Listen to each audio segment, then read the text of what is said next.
Hello, my friend. Today I will tell you another long-forgotten legend. Close your eyes and let the magic transport you to Middle-earth. Our journey begins.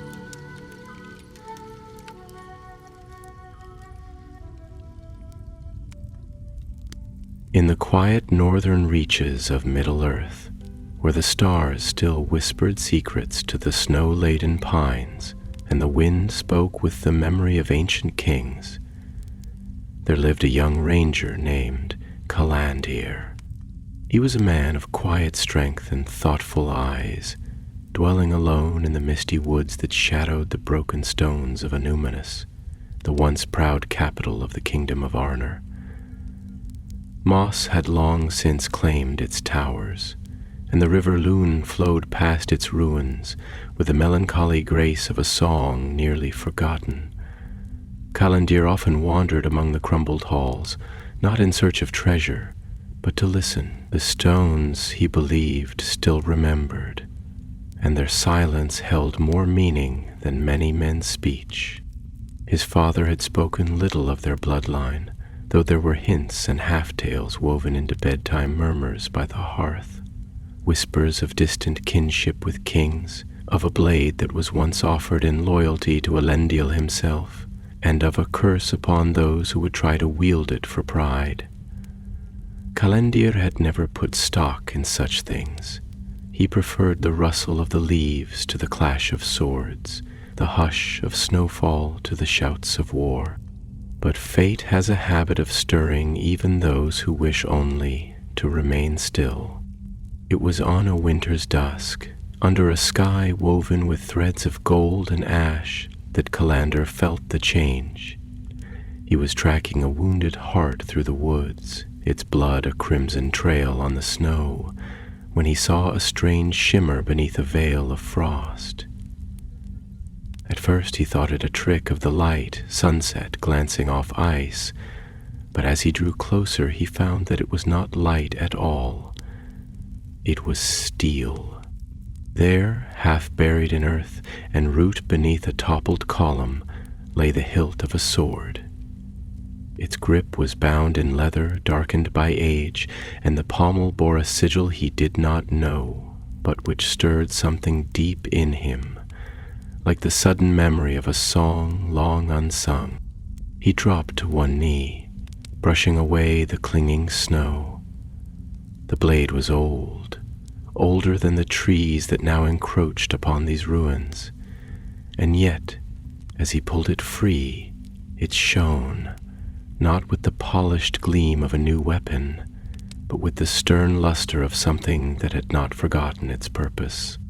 Calandir stared at the sword for a long while. It was beautiful, but not in the way that jewels are beautiful. It was the beauty of a storm-worn cliff, of a tower that has withstood 1,000 winters. There was strength in it, and sorrow. He took it home, though he did not know why. His cottage was humble, built of stone and timber, nestled between two great firs that moaned with the wind like old sentries. That night, as the fire crackled and cast shadows on the walls, Calandir set the sword before him. He did not touch it again. He only watched. It was not long before dreams found him. He dreamt of Númenor, not as a tale told by fireside, but as it had once been. He saw white ships on sapphire seas, cities crowned with silver domes, and kings whose voices rolled like thunder. And he saw the blade, always the blade, held in the hand of a man whose face was hidden, yet whose sorrow Calandir could feel as if it were his own. He awoke before dawn, the dream still clinging to him like the last chill of night. In the days that followed, he sought answers. He wandered deeper into the ruins, tracing the fading inscriptions on broken lintels, deciphering the weather-worn heraldry carved into the stones. He found the sigil again, a crown above a 7-pointed star, and beneath it, in Quenya script, the name Tarmahtar, the High Blade. He returned to the sword then, and as he ran his fingers along the edge of its blade, a voice spoke in his memory, deep, distant, like the sea itself. This is not a weapon, it is a memory. Calendar did not know what to make of that.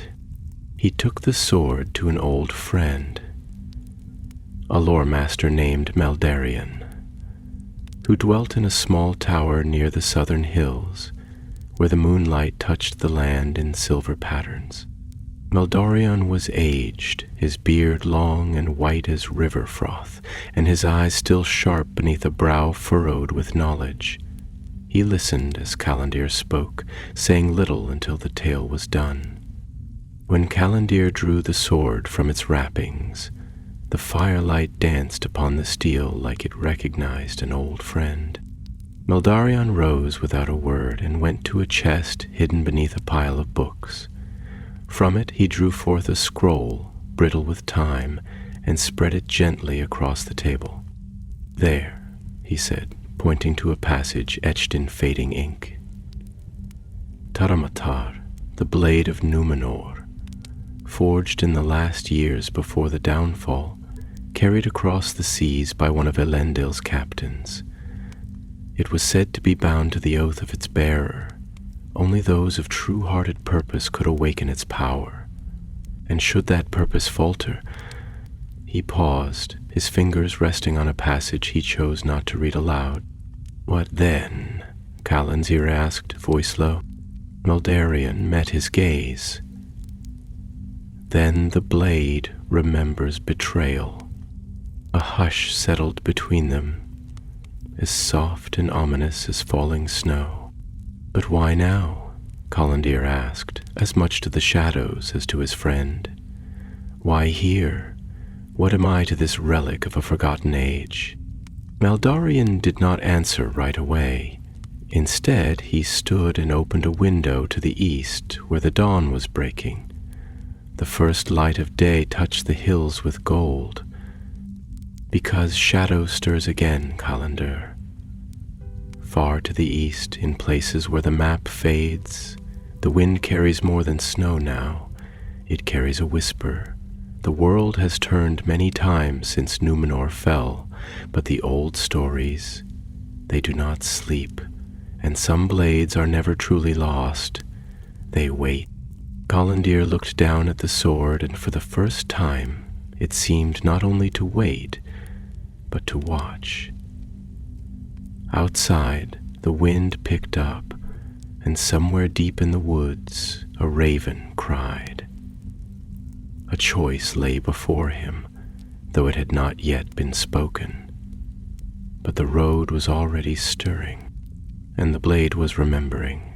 The morning light that bathed the hills east of Anuminus was not the kind that rushed eagerly over the land. It came slowly, gently, like a memory remembered after years of silence, painting the frost-touched heather and the empty stone ruins in hues of quiet gold. There was no warmth in it yet, only the solemn promise of another day, another breath of time in a world where time itself often seemed to walk slower among the old stones and ancient oaks. Calendir stood by the window of Meldarion's tower, his hands clasped behind his back, the sword sheathed and slung across his back like a burden remembered too late.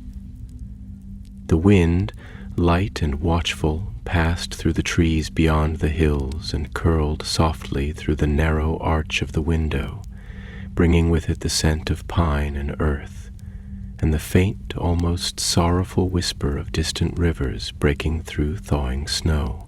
The sound was not unlike a voice, one aged by the centuries, muttering its old truths to those willing to listen. Meldarion sat in his high-backed chair, staring not at Calendir, but at the sword. His hands were folded, his expression unreadable, though the twitch of one brow and the narrowing of his wise, time-weathered eyes betrayed a deep, uncomfortable recognition. After a long silence, he finally spoke, and his voice came low and slow, like the rustling of a dry leaf turning in the wind, or the last ember shifting in the ashes of a long-spent fire. "I have seen blades like this before," he said, though his gaze remained fixed upon the hearth, where the fire now glowed only faintly, as if unsure whether to continue burning or fade into memory. "Not often, and not in peace. The last I laid eyes on such steel, it was bloodied with the grief of kinslayers and burning with the will of a man who had forgotten mercy. The edge gleamed with the light of stars once, and then with fire, and in fire it ended." Calandir turned slowly, the words settling in him like stones dropped one by one into a deep dark well. He did not answer at first. His thoughts were like mist forming and dissolving in the same breath, elusive and chilling. When he did speak, it was as though he were speaking more to himself than to the lore master beside him, as though he were reaching into the fog of his own soul for something that could not be easily named. "Why do such things come to us?" he asked softly. "Why do they endure, these remnants of old wars, old griefs, old pride? Why do they not lie still and let the soil cover them as it covers the bones of forgotten kings? Is it the will of fate that they return? Or is it that we have not yet learned to bury the past with reverence enough to keep it from rising?" Mildarion raised his eyes then, and the fire that lived there had not faded despite the years it had seen. "Because the past," he said, "is not a dead thing, Calandir. It is a river, sometimes slow, sometimes swift, but always moving beneath the ground we walk. It carves the valleys of our hearts, and when the rains of trouble come, when the mountains crack and the sky breaks open, it floods the land again, washing away the illusion that time has healed all things. This blade, this Tarmatar, was forged not merely of metal, but of memory, and memory, if untended, can become a blade of its own." The silence that followed was not empty, but full of meaning. Outside, a hawk cried across the valley, its voice sharp and distant, cutting through the cold like a challenge thrown to the wind. The sound stirred something in Calandir's chest, a quiet ache that had no name and yet felt older than his own life. He stepped away from the window, the sword still silent on his back, and sat across from Mildarion, his hands folded loosely in his lap. "Tell me what you know of the one who bore it," he said, after a long moment. "Who was he, and what became of him?" The lore master's brow furrowed, and he drew in a slow breath, as though he were drawing from the deep well of his memory, brushing the dust from old scrolls etched not in ink, but in pain and sorrow. "It was called Myrdan," he said at last, his voice hushed. "A captain of the Númenorian host in the days when Elendil still walked the shores of Middle-earth. Not of royal blood, no, but of noble heart, loyal beyond measure, wise beyond his years. He was given Tarmatar when the ships made landfall, a gift from Elendil himself meant to symbolize trust and guardianship. They say Myrdan wielded it not for glory but for peace. He fought only when there was no other choice, and when he did, he wept after every battle." He paused, and the silence was deeper now, as though the very stones of the tower leaned in to hear what came next. "But peace is a fragile glass," Mildarion continued, "and the world is full of stones. In time, the war grew darker. Sauron's shadow stretched far, and trust began to falter. There were whispers that Myrdan had grown too soft, that he sought a chord where only war would suffice. and in the end it was not the enemy that broke him, it was betrayal. He was struck down not by orc or fell beast, but by one he once called brother. The words hung like a tolling bell in the air between them. "And the sword?" Callandar asked, his voice scarcely more than a whisper. "They say it fell beside him unclaimed. No hand dared lift it, for it had seen betrayal and knew the taste of broken oaths. It was left there, in the earth, buried beneath the stones of the land he had sworn to protect. Until now. And now the fire in the hearth flared up, casting tall shadows that danced along the walls like the ghosts of kings and captains, like the flicker of hope and ruin locked in an eternal waltz. Callandar sat motionless, his heart pounding like distant thunder, not from fear, but from the strange gravity of a path unfolding before him. He had not sought a legacy, he had not asked for the weight of ancient sorrow, but now it had found him, as the river finds the sea, inevitable and vast. Outside the wind shifted as if taking notice. The trees bowed, murmuring secrets through their boughs. Somewhere beyond the hills a storm was gathering, not yet near but not far either. It spoke of choices, of echoes, of old wounds stirring again beneath the thin crust of peace. Callandar rose. He looked to Meldarion, whose eyes watched him with a calm born of long foresight. "If the blade waits," he said slowly, "then perhaps it waits not for kings or warriors, but for those who remember that strength without wisdom is but another form of ruin." And then, almost to himself, he added, "If I am to carry it, I must carry more than its edge. I must carry its silence, its sorrow, and its truth." Meldarion nodded, though sadness weighed heavy in the line of his shoulders. "Then go," he said, "while your heart still speaks with a voice that is your own. Go before the wind turns and the shadows find you." And so Callandar stepped out into the morning, into the long breath of wind that swept across the hills and the trees, the blade at his back, and the memory of a fallen captain in his steps. The world was waiting. So was the storm.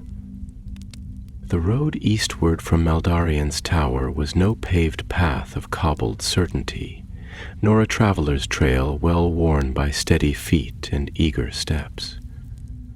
It was a quiet thread of earth and memory, winding through the ribs of the land, where forest and hill bled into one another with a slow, mournful grace, as if nature itself had become weary of definition. Callandar walked this path with the bearing of one newly awakened, not by sleep, but by something deeper, more troubling, a waking of the soul that comes when one's purpose, once fluid as a dream, suddenly begins to crystallize into form, cold and sharp as a blade unsheathed beneath moonlight. Around him the trees thickened, their tall trunks rising like the pillars of some forgotten temple, their bark cloaked in moss and mist. Shafts of light fell in long slanting spears through the canopy, illuminating motes of dust that drifted slowly in the still air, like ancient thoughts reluctant to settle. The wind moved through the leaves with a sound like whispered riddles, half-thoughts, regrets, old names buried in time, and Callandar with every step felt the land responding to his presence. Not welcoming, not warning, but watching, as though the earth itself were curious about the man who now bore Tar Matar. The sword had grown heavier, not in weight, for the steel was well balanced and finely made, as any Númenorian blade would be, but in presence. It lay across his back with a gravity that seemed to seep into his bones, as if its history, the joys and sorrows, triumphs and betrayals of all who had carried it, had begun to pour into him drop by drop, a quiet tide rising in the chambers of his heart. Sometimes, when the wind shifted or a bird cried out with sudden sharpness, he thought he could feel it stirring, as if it were remembering. By the second night, Calandir made camp beneath a wide-limbed beech tree, whose roots curled out of the earth like the fingers of an old guardian gripping the land against time's pull. The fire he built was modest, more for light than warmth, for he found no chill in the air, only a kind of vastness that made the night feel more alive than empty. Above him the stars began to appear, bright and innumerable, like the eyes of the Valar turned momentarily toward Middle-earth, watching, perhaps judging, perhaps mourning what was still to come. He sat before the flames with the sword beside him, unsheathed but untouched, its blade gleaming faintly in the firelight, not with menace, but with memory. He stared into it for a long while, his reflection distorted in the curve of the metal, and as he did, thoughts began to spill from him like water over a broken dam. "I was not meant for this," he said softly, his voice barely more than breath, though the forest listened with the attentiveness of old friends. "Not for blades, not for legends. I was raised among trees and silence, among tales told to fill the darkness, not to answer it." He paused then, as if hearing his own words echoed back to him by the trees, reshaped into question. After a long moment he continued, "I have wandered all my life in search of something I could not name," he said. "A shape in the mist, a calling I never quite understood. I thought it was solitude I desired, but now I see that it was meaning, not greatness, not the kind sung by minstrels, but something quieter, something rooted. I wanted to be a keeper of memory, not its sword-bearer. And yet," here his voice broke slightly, not with pain, but with the overwhelming pressure of unspoken understanding. "And yet, perhaps that is all a sword is meant to be, not a weapon, a vessel, a memory with an edge." The fire crackled, a wind passed through the branches above, and a few amber leaves, late to fall, spiraled downward like tiny echoes of the sun.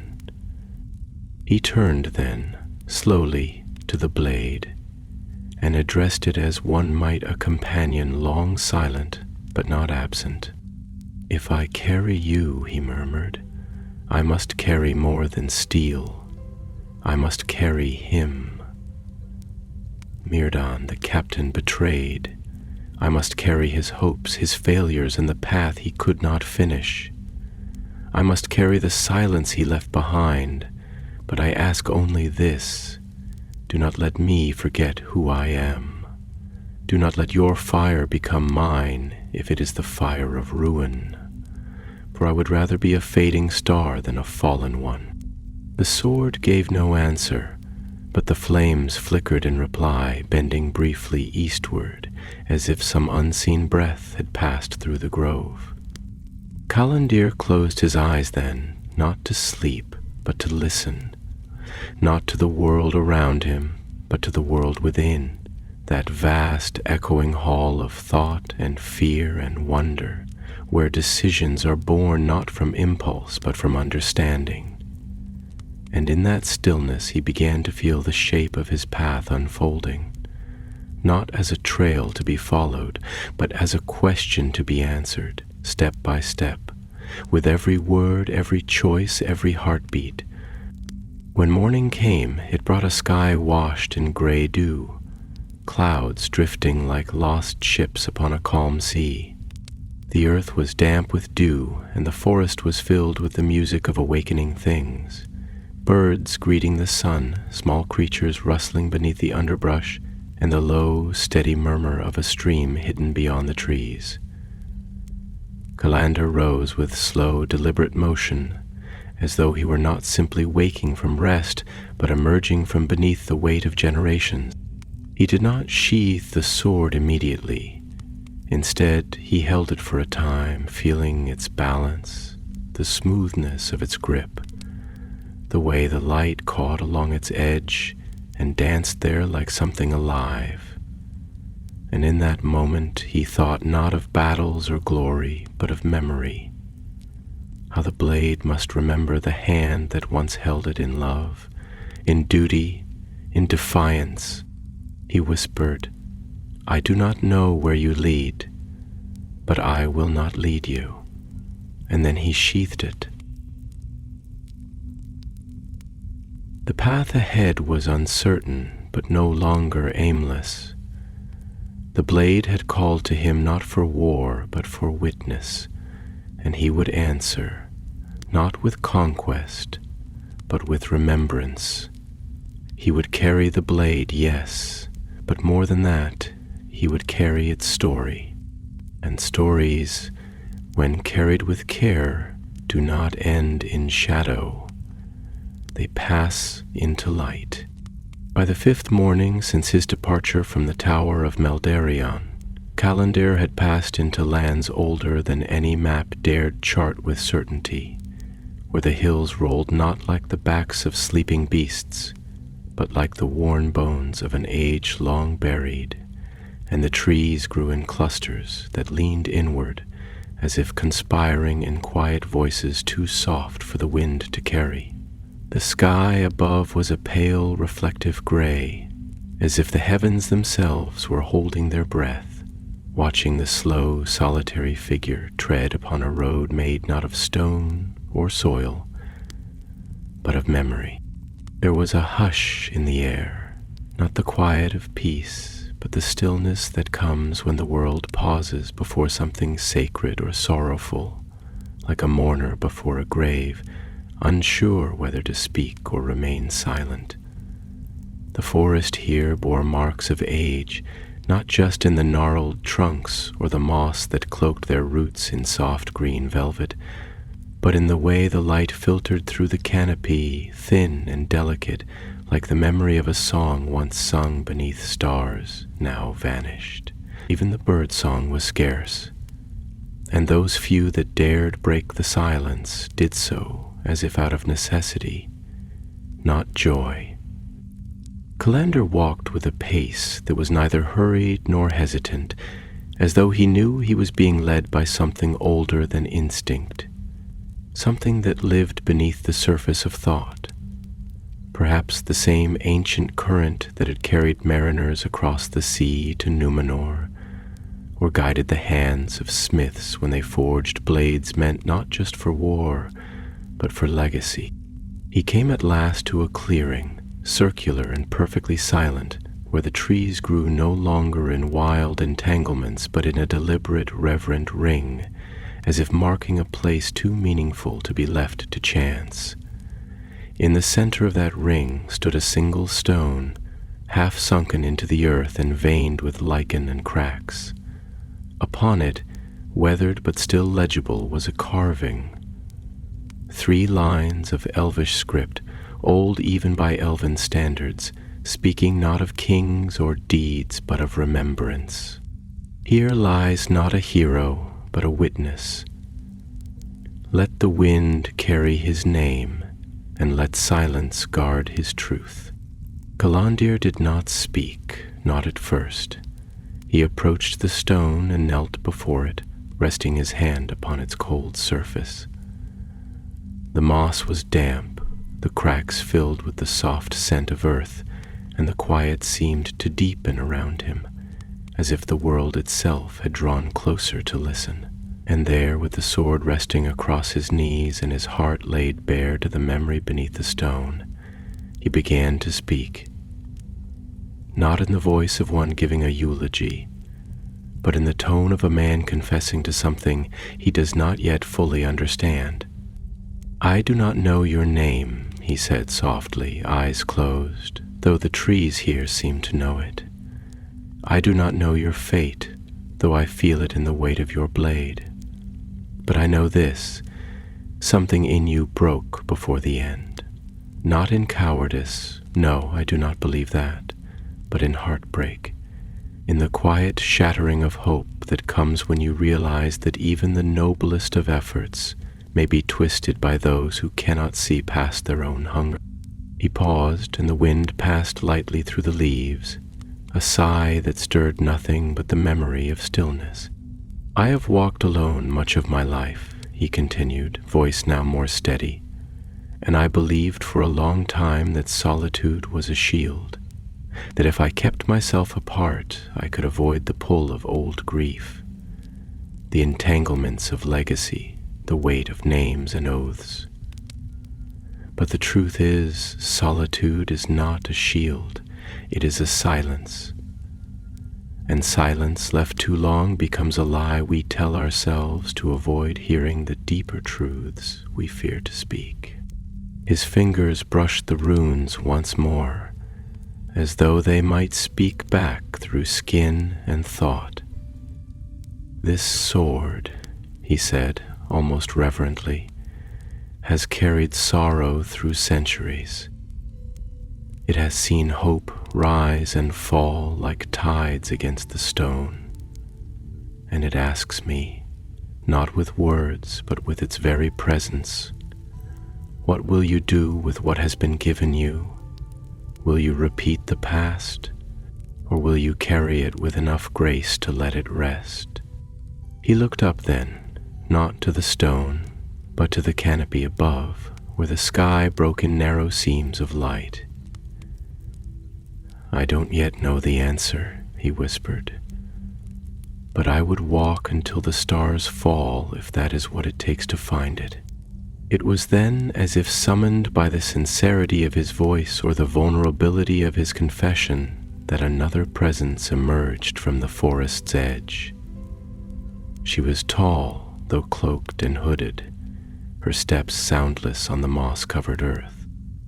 Her garments were of muted green and gray like mist tangled in ivy, and her eyes, when she drew back her hood, were deep and dark, not with shadow but with seeing, the kind of seeing that comes not from sight alone, but from bearing witness to time, to grief, to the long passage of days that wear down pride and polish sorrow into wisdom. She did not speak immediately, but neither did she hide. She stood with the quiet dignity of someone who has no need of introductions, for she has been expected, though her name is unknown. And Callandir, who had been alone for so long that the presence of another felt almost like a dream, rose slowly to his feet, hand on the sword, not in threat, but in acknowledgement. "You followed the blade," she said at last, and her voice was like a stream flowing over stones, soft but unyielding. "Or did it follow you?" Callandir hesitated, then replied, "Perhaps both, or perhaps neither. Perhaps we are each drawn by something we have yet to name." She nodded, as though that answer pleased her. "Many have sought Tarmatar," she said, "but few have found it, and fewer still have understood what it is they held. It is not a weapon," he said quietly. "No," she agreed. "It is a burden." Her gaze settled on him, deep and searching. "Why do you carry it?" Callandir looked down, not in shame, but in contemplation. "Because I was chosen," he said. "Not by fate, not by prophecy, but by its silence. Because it spoke not of victory, but of memory, and I could not turn away. She stepped closer then, her eyes never leaving his. Then you must know that memory is a path as treacherous as war. It deceives, it romanticizes, it forgets what does not fit the tale. I know, he said, but it also remembers what the world would rather forget. She studied him for a moment longer, then, with a voice softened by some ancient grief, she said, "Then remember this. The blade does not choose the worthy. It chooses the willing, and in that choice you become part of its story, not as a bearer, but as a bridge." And with that she turned and vanished into the trees, as silently as she had come, leaving only a faint scent of elderflower and earth behind her, like a trace of spring passing through winter. Callandir stood long after she had gone, heart heavy not with dread but with the enormity of what had been spoken. The forest seemed deeper now, the light more gold, the wind more urgent, and somewhere within him something old stirred. An echo, perhaps, of Myrdan's last thought, or the first note of a song not yet sung, and still the sword remained quiet, but not silent. The sun had begun its long descent toward the rim of the world, sinking slowly through folds of golden mist, and casting amber light upon the canopy of the ancient wood, where each leaf caught the fire of evening and held it aloft like a votive flame. Trembling in reverence to the approaching dusk, Callandir moved through the quiet grove with steps no longer uncertain but still heavy with thought, for the words of the cloaked woman echoed within him, not as commands or revelations but as questions, deep and unfolding, the kind that do not demand an answer but rather wait, patient and enduring, until the soul has grown wide enough to hold them.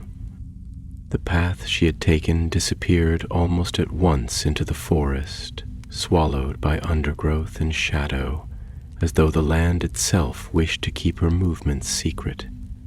He did not pursue her, not out of fear or doubt, but out of understanding, for he knew now that there were those in Middle Earth who walked through the world like passing seasons, brief, powerful, and transformative, arriving not to stay but to stir what had grown stagnant. Her presence had been like that of an early frost on late autumn leaves, unexpected, quiet, and unmistakable in its meaning.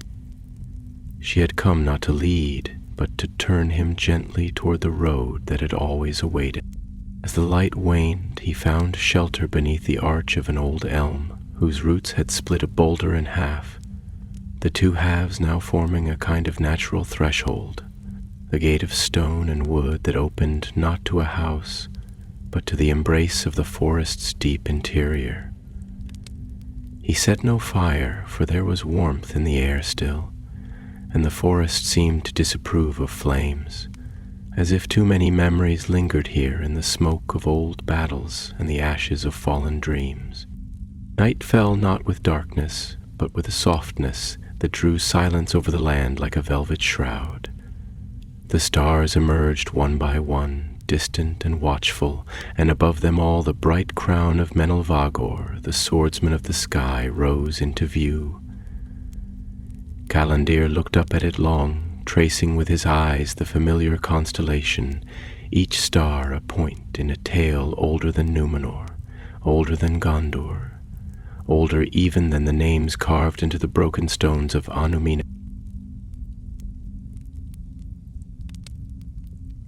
He unsheathed her matar once more, not in preparation but in contemplation, and held it across his lap like a sleeping memory. The blade glinted faintly in the starlight, catching reflections of flame that were not there, as if remembering fires long cooled and battles long ended. And for a time he said nothing, letting the presence of the sword speak to him in its quiet way, like an old friend returned from far travels, worn and weathered, yet still bound by the same heart. When at last he spoke, it was to the blade, but also to the night, and to the stars, and to whatever ancient eyes might still peer through the veil that separates myth from moment. "There is a loneliness in legacy," he murmured, his voice slow and thoughtful, as though each word were being pulled from some deep hidden place within him. "It does not come from pride, nor from glory, but from the knowledge that what you carry was never meant only for you. It is like a fire kept for the cold, not to be hoarded but shared. And yet it burns you all the same." He let his fingers run gently along the edge, not enough to harm, only enough to feel the whisper of its presence, the way one might trail a hand across the surface of a still lake, stirring reflection. "I wonder," he said, "if Myrdan knew that. I wonder if, in his final hour, he understood that his greatest act was not in battle, but in bearing the burden without allowing it to break him. Betrayed, yes, but not embittered. He left the blade behind, not in surrender, but in hope. Hope that someone would come, not to avenge him, but to remember him, to learn from his end, not to repeat it." A breeze stirred the branches above, soft and rhythmic, like the breathing of the forest itself. It rustled through the leaves and sighed through the grass, and Calandir listened as if it were an answer, not in words, but in presence. In this place, memory was not carved in stone. It lived, it moved. It reached out in shadow and leaf and light. He lifted the sword then, holding it upright before him, its point resting lightly on the earth. The stars shimmered above, and for a moment he imagined them aligning not by chance, but in silent benediction. "I do not know what path lies before me," he said, "but I know this. I will not be its master. I will be its guardian. And if I must fall, let it be not in conquest, but in compassion." As the words left his lips, something changed, not in the world, but in him. A weight lifted. Not the sword which still pressed upon his back with all the gravity of forgotten ages, but the burden of doubt. For in that moment he understood that the blade had not chosen him for what he was, but for what he would become. Not a king, not a warrior, a witness. He laid the sword beside him and lay back upon the earth, staring into the deep bowl of stars above, where time flowed not like a river, but like a great ocean, immeasurable and mysterious.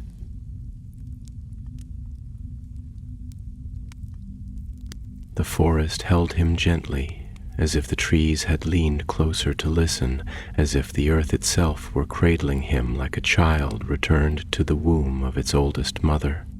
And there, between sleep and waking, between starlight and thought, Calandir dreamed, not of war or prophecy, but of Númenor as it once had been. He saw white towers rising from green hills, and the laughter of children in the courts of stone.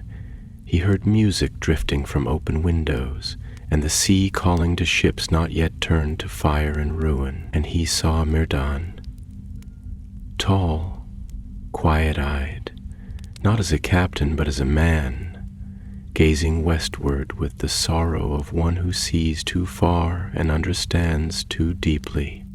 The dream did not frighten him. It reminded him that he was not alone, that none who remember truly are.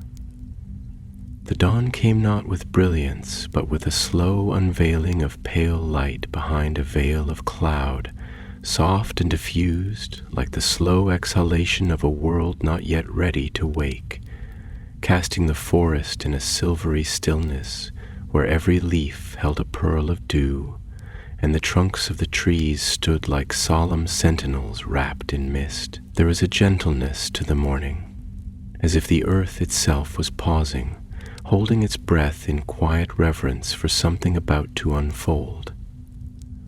Not with thunder or song, but with the tender gravity of a moment that knows its own weight. And Calandir, lying beneath the great elm, rose into that light not with haste, but with the quiet acceptance of one who has begun to understand that time in such places moves differently, more deeply, as though each breath carried not only the air of the present, but also the echoes of ages past.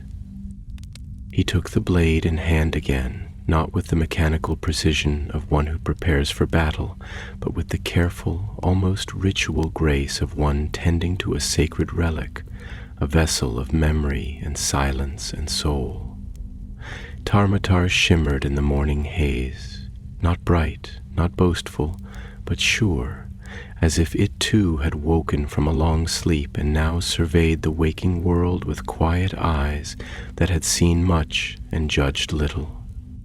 The path eastward narrowed, hemmed in by roots that crept like ancient fingers across the earth, as though the forest itself were attempting to hold something back or protect something fragile hidden deeper within. Calandir stepped lightly, each footfall deliberate, as if he feared to disturb the hush that hung in the air like incense in an old sanctuary. The trees bent overhead, their branches entwined in great vaulted arches, a cathedral not of stone but of living wood, and the birds did not sing as he passed, but watched in stillness, as though they too knew that something rare walked among them now. A man carrying a story older than his blood, and older still than the soil beneath his boots. As he walked, his mind turned inward again, drawn not by worry or fear, but by the shape of thought itself, which had grown into something vast and complex inside him, like roots branching beneath the surface of his soul. He recalled the words of the woman in the woods, not as isolated phrases, but as a single, unbroken chord, resonant and ringing still in the deeper parts of him. You are not the bearer of fate. You are the... And he wondered then, what did it mean to be a bridge? Was he meant only to connect the past to the future, or was there more? Was he to carry the weight of what had been into the hearts of those who would come after, not as a warrior bearing a sword, but as a voice carrying a question? He paused beneath a willow, whose long tendrils hung like strands of gray hair over a brook that murmured low and clear, its waters winding through stone and root with a sound like forgotten lullabies. He knelt there, cupping water in his hands and letting it pass through his fingers, and as he watched it fall, he spoke aloud, not to himself, but to the world, to the blade, to Mirdan, and perhaps to something older still, listening in the hush. I do not believe in destiny, he said, not as something fixed or foretold. I believe in echoes, in the weight of choices that linger long after the moment has passed, in the way sorrow shapes a man, not by breaking him, but by hollowing a space within him large enough to hold compassion. If I am a bridge, then let me be one built not on pride or vengeance, but on remembrance. Let me carry the pain of the past, not to wield it, but to understand it, so that those who follow need not repeat the same descent into shadow. The brook answered with its ceaseless murmur, weaving his words into the tapestry of the land. And the willow's branches swayed faintly, though there was no wind. He continued his journey through that slow-turning day, the light never fully brightening, as though the sky wished to protect the solemn quiet of his thoughts. And as he moved deeper into the woods, he began to notice signs, subtle at first, but unmistakable, the remains of a watchtower, its foundation sunk into moss and vine, the broken shaft of a banner pole long since fallen, its sigil faded into rust and rot.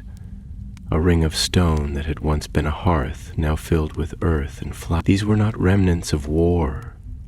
They were remnants of waiting.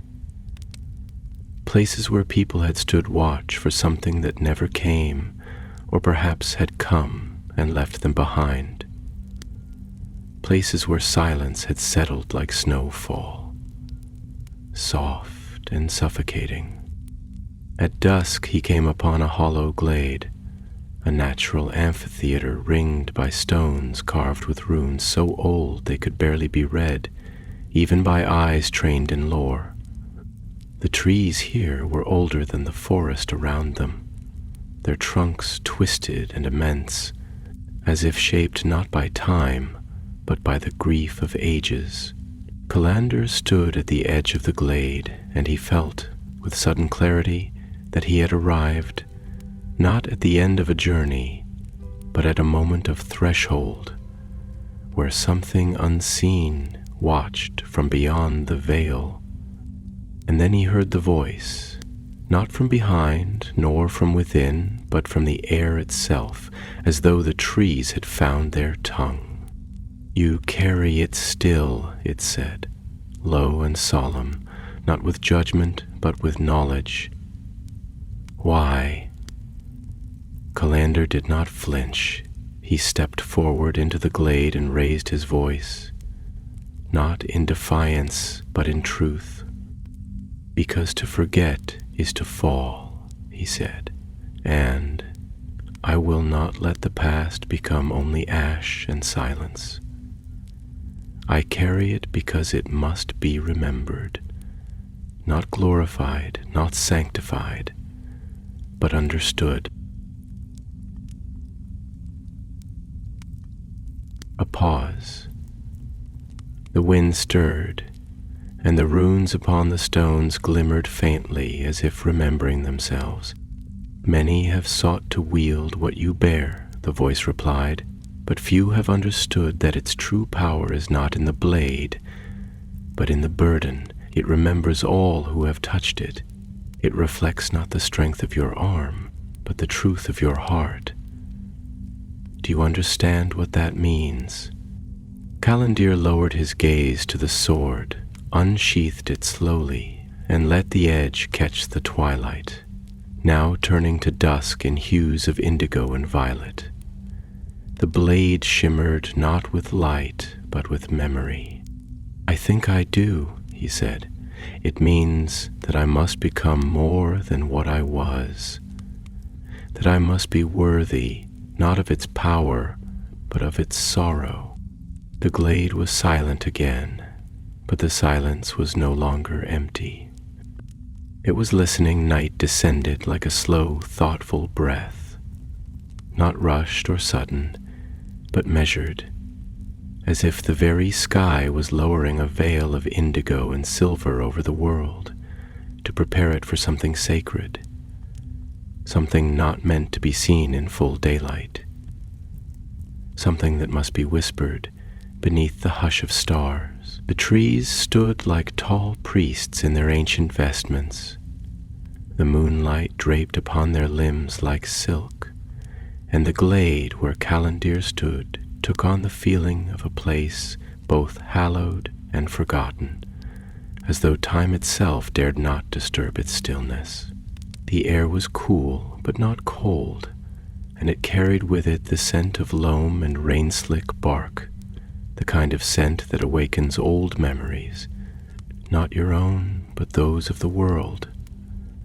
Memories of songs sung in Elvish, under a sky unmarred by shadow, and of laughter now lost to the leaves. Calendir remained at the heart of the glade, where the stones circled like guardians whose eyes had long since closed to sleep, but whose hearts remained vigilant. The blade rested across his knees once more, and though he had held it for days now, it still felt strange in his hands, not foreign but weighty, as though it contained not just the metal and craftsmanship of a forgotten age, but the decisions of men who had once stood precisely where he now stood, each of them faced with the same impossible question: what do we do with the remnants of greatness when greatness has cost the world so dearly? It was not long before the presence came again, not as a figure this time, not as a voice distinct and defined, but as a gathering of the air itself, a pressure, a consciousness, perhaps memory itself given shape, or the shadow of one who had loved too deeply and lost too much to ever fully pass into rest. Calandir did not open his eyes to look, for he knew there would be no form to see, no face to recognize. He merely bowed his head and listened, and what he heard was not sound, but understanding, a slow and sorrowful tide washing over the quiet shores of his heart. Then the silence shaped itself into something more, and the voice, low and tired and vast, spoke not into his ears, but into his very thoughts. "You carry the burden willingly," it said, not in wonder, but in recognition, as though the speaker had seen this moment before, perhaps many times. "But do you understand what it means to carry the grief of kings?" Calandir lifted his head, eyes still tracing the moonlight upon the blade, and answered with care, not from pride, but from reflection. "No," he said softly, "not entirely, but I have seen enough to know that grief is not a weight that can be put down without consequence. It is a part of us, like shadow to flame, like silence to song. It follows not because we are weak, but because we have loved something deeply enough to mourn its loss. To carry the grief of kings is to carry the consequences of their hopes, their failures, their pride, and to seek, not to undo them, but to understand them, to walk through the aftermath not with judgment, but with compassion." The voice grew quieter, almost like the rustling of 1,000 leaves stirred by a wind long past. "Would you bear that grief, even if it leads you into solitude, into shadow, into the places where the names of men are no longer remembered?" Calandir's hand rested gently on the hilt of the sword, and he breathed slowly, the weight of the question settling into the hollows of his bones. "Yes," he said, "because it is not the remembrance of my name that matters. It is the remembering of theirs. It is the hope that by carrying the story I might offer it not as a banner, but as a mirror, so that those who follow might see not glory, but truth. And perhaps in seeing they will choose a different path." There was a long pause then, not empty, but deep, like the space between stars, or the stillness before the first snowfall. And in that pause, Calandir felt something shift, not in the glade, not in the trees, but in himself. It was as though a gate within had opened, not loudly or with fanfare, but with the quiet creak of an old door that had waited a very long time to be unlatched. The air around him shimmered, and then from the far edge of the circle something stepped forward. Not a spirit this time, not a shade, but a man. He was tall, his form half wrapped in shadow, half revealed in moonlight, clad in the armor of Númenor, though dulled with time, and his eyes were like the sea at dusk, vast, sorrowful, knowing. He did not speak at once, and Calandir did not move. They looked at one another for what felt like the length of a song never sung aloud. Two men separated by centuries, yet bound by a single line of purpose drawn across time. Then, at last, the figure spoke, and his voice was like water drawn from the depths of a still pool. "I am Nirdan," he said, "son of Talanor, captain of the westward host, sworn to Elendil and to the memory of a homeland swallowed by pride. And you are the one the blade has called. Calendar inclined his head, not in submission, but in respect, like a tree bending gently to the wind. I am no heir, he said, no lord, only a man who listened when silence spoke. That, Mirdan said, and there was a faint, aching warmth in his voice, is more than most. He stepped closer, and now Calandir could see the lines of wear upon his face, the shadows etched into the folds of his armor, the way his very being seemed to pulse with the weight of remembrance. He knelt before Calandir then, not in fealty, but in solidarity, and rested his hand upon the blade. This sword was not meant for conquest, he said. It was meant to bear witness, to cut not only through shadow, but through falsehood, through silence, through the forgetting. It has waited long for a bearer who would not seek to command it, but to walk beside it. He looked up, and for a moment his eyes shimmered, not with light, but with memory, like a wave about to break. I died with bitterness in my heart, he whispered, not because I was betrayed, but because I could not forgive the ones who had failed me. But you have offered forgiveness not only to me, but to all who came before. That is why the blade has chosen you. And with those words he began to fade, not abruptly, not violently, but like mist returning to the air, like the final note of a song echoing into silence. And Calandir remained kneeling, his hand still upon the sword, but now something was different. The metal no longer felt heavy in his grip, no longer thrummed with the pain of a past unresolved. It was calm, it was whole, it was ready. The stars wheeled slowly overhead. The trees stood tall in reverence, and Calandir, now risen, turned eastward once more, not because he knew what awaited, but because he knew now that the journey was not about what lay ahead, but about what he chose to carry with him. And he would carry it well. The dawn that followed was unlike any Calandir had known before.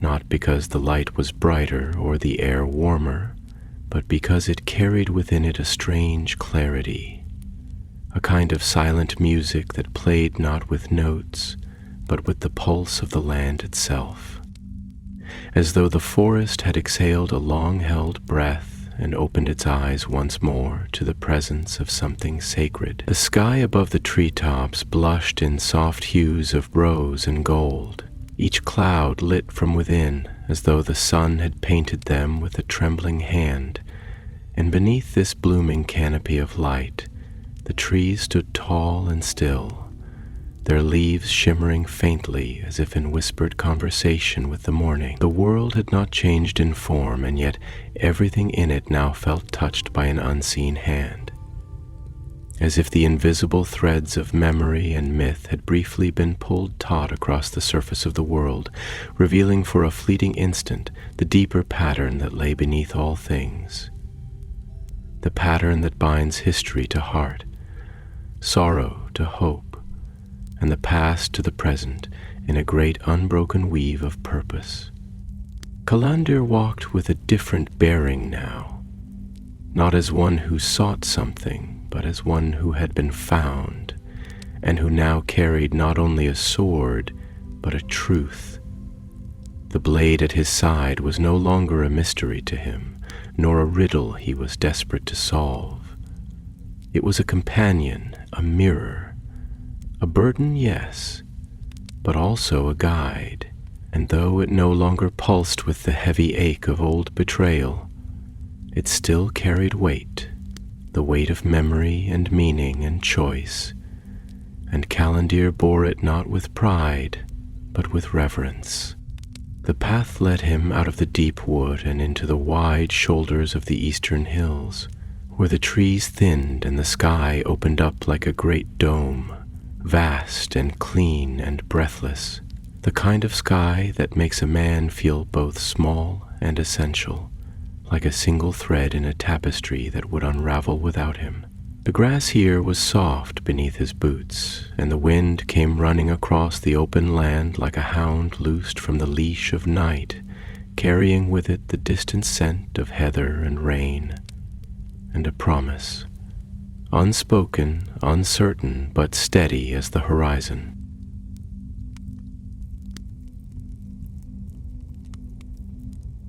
In the middle of that great quiet land stood a lone figure, cloaked in gray, facing east, unmoving. Calendir approached with the measured pace of one who recognizes the sanctity of a still moment and will not break it without invitation. As he drew nearer, the figure turned slowly, and Calendir saw a face carved by years, lined not with weariness but with experience, a face not bowed by time, but uplifted by it, like the arch of an old bridge that still bears the weight of many feet. "I felt the change," the man said without preamble, his voice deep and even like the rumble of distant thunder beneath calm skies. "The silence is different now. The sword has remembered itself." Calendir nodded, pausing a moment before replying, as though weighing his words not for precision, but for truth. "It has," he said quietly, "but it is not the blade that changed, it is me. Or perhaps it was never truly separate, only dormant, waiting for a bearer who would listen not to its strength, but to its sorrow." The older man regarded him for a long time, his eyes searching not Calendir's face, but the space around him, as if seeing something layered over the moment. A ghost, a story, a shadow too soft to cast but too real to ignore. "There have been others," he said at last. "Warriors, scholars, kings, all drawn to its legacy. Most saw only the steel, a few saw the name, fewer still saw the cost. You carry it differently." Calendir looked down, thoughtful. "I do not know that I carry it better." "No," the man agreed, "but you carry it with care, and that is better than most." A silence settled between them, not uncomfortable, but full, like the silence in a great hall after a speech that needs no applause, when all that remains is the resonance of the words in the heart they stirred. Then Calendir spoke again, and his voice was laced with the depth of a man who had not merely heard, but felt the weight of history in his bones. "I thought the blade was calling me to something vast, some war, some doom, some great reckoning. But I see now that it is not greatness it seeks. It is gentleness. It is remembrance. It is the quiet act of carrying the truth forward, even when no one asks you to, even when no one thanks you. Because the blade is not a horn to be sounded, it is a candle to be kept lit, a memory that must not be allowed to die in the silence between generations." The wind stirred again, and the grass rippled like the surface of a dreaming lake. Overhead, a hawk wheeled in wide circles, its cry thin and distant, like the echo of a lost name. The man in gray turned eastward again and said, almost to himself, "There is a place beyond these hills where the world forgets itself, where even the stars are strangers. There, in the valley of Ithrosin, stands the last watchtower of the old guard. It has been waiting Calander's eyes followed the line of the hills, seeing nothing yet, but knowing something was there, as sure as the sunrise. Waiting for what? For someone, the man said, who understands that legacy is not a flame to burn with, but a hearth to tend. Go there, not to fight, not to claim, but to light the fire again. He placed a hand on Calander's shoulder, firm and warm, the way a father might touch a son who has made the right choice without needing approval. Remember this: the sword you carry is not a weapon of the past. It is a question for the future, and the answer must be lived, not spoken. And then he turned and walked away into the tall grass, leaving no trail, no name, only the sound of the wind and the hush of the earth opening before Calander once more. He stood there a while, the sword at his side, the sky above vast and unending, and the land before him full of things forgotten. Then he stepped forward, and the land seemed to lean in, for memory was not done with him. Not yet. The path into Ithrosin was not marked by sign or stone, for the land itself had forgotten the names once carved into its bones, and the road that Calander followed wound not through open meadows or well-tread passes, but through veils of mist and folds of silence, as though the valley had wrapped itself in layers of dreaming, withdrawing into memory like a song pulled back into the throat of a weeping singer. The hills rose around him in long, soft sweeps, covered in grass that bowed with every breath of wind like worshippers in prayer, and the sky overhead had turned a deep, contemplative gray, the color of ash softened by distance, the kind that makes a man feel as though the sun has not been extinguished, but has merely stepped away for a while to allow the world to speak more clearly in its absence. And it was speaking, though not with words, not with voices or echoes, but with presence, with the subtle shift of light along the curve of the land, with the hush of leaves falling from unseen trees, with the way the earth seemed to slow beneath his feet, not in resistance, but in reverence. Calander felt the change in the air before he saw the tower, a kind of hush that settled into his chest like a held breath, not of fear but of recognition, as though some forgotten part of him had always known that it would come to this, that his steps would eventually bring him to a place where time, memory, and purpose converged like rivers into the still pool of now. The watchtower rose not in majesty, but in mourning, its stones worn and silvered with lichen, its height broken by centuries of wind and weather, standing like the last remaining tooth in a jaw that once roared across the world. And yet, despite its age, despite the vines that curled through its fractured walls and the moss that covered its foundations like the slow caress of time, it remained upright, resolute, a sentinel not of war but of waiting. The air around it carried the scent of old rain and broken promise, the kind of scent that stirs the edges of memory and brings tears without clear cause. And Calander stood before it not as a conqueror, not as a restorer, but as a pilgrim at the edge of an altar. He stepped across the threshold with care, the doorway tall and arched with an elegance that no longer spoke loudly of its makers, but whispered their patience and their precision. Inside, the tower was hollowed by time, its central chamber open to the sky, the roof long gone, and in its place only the wide eye of the heavens above, watching. A single brazier stood in the center, its iron blackened by age, its bowl cold and empty, but not lifeless. There was something in it, something that felt like breath held for too long, like a word not yet spoken, but aching to be said. Calandir approached and placed the sword, Dalmartar, upon the stone beside it. He knelt, not because it was required, but because it was right, because there are places where even the proudest must bow, and there are moments when even those who have not asked for greatness must acknowledge the sacredness of the weight they carry.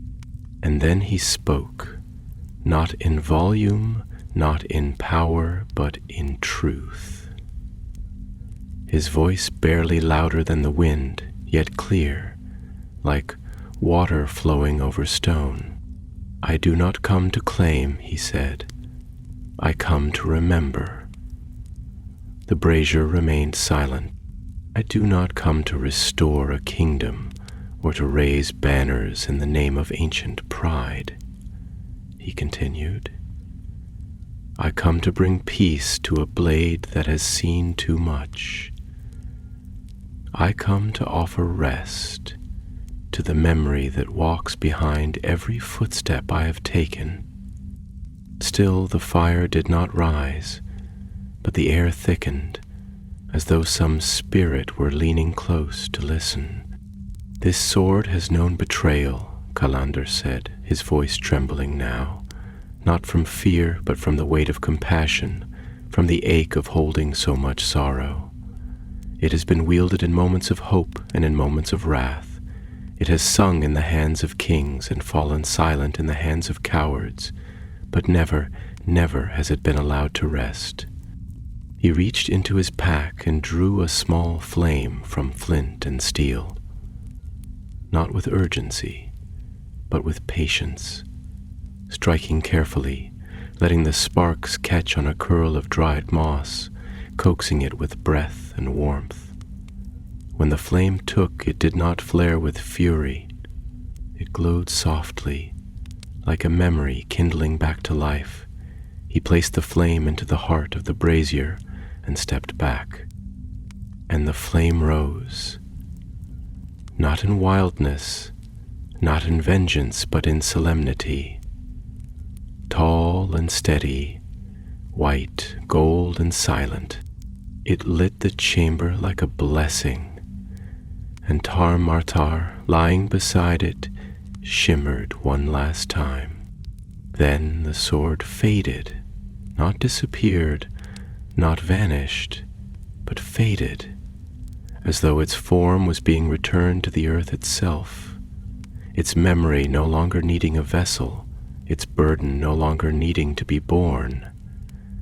In its place remained only a small, glowing ember, nestled in the stone, warm and still, like the last heartbeat of a life well spent.